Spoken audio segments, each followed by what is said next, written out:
जर तुम्ही grow magic वगैरे दिलं तर तुम्हाला एक नंबर म्हणजे असा रिझल्ट येईल की तुम्ही विचार सुद्धा करू शकणार नाही.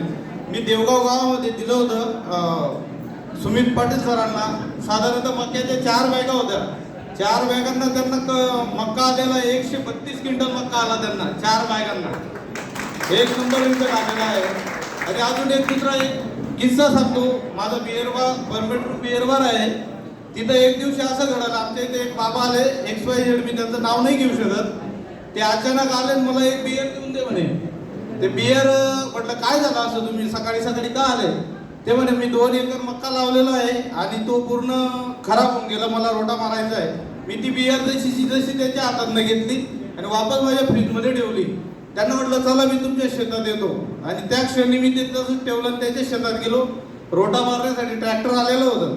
मी त्या ट्रॅक्टरवाल्याला म्हटलं तू वापस जा. आणि त्या बाबांना विश्वास दिला की मी जे प्रोडक्ट देतो तुम्ही फक्त वापरा आणि मग तुम्ही मला सांगा, मी तुमचं सगळं उत्पन्न ते लॉस जाईल ते भरून देईल म्हटलं. तर त्यांनी माझं ऐकलं. त्यांनी तिथं कमी कमी 70 क्विंटल मक्का काढला. एवढं आपल्या इंडियामध्ये एवढे असे प्रोडक्ट आहेत, त्याच्याविषयी 1 तास जरी बोललं तरी अपूर्ण आहे. पण इथं वेळेचे बंधन दिलंय, त्यामुळे मी आता जास्त काही बोलत नाही आणि विराम घेतो.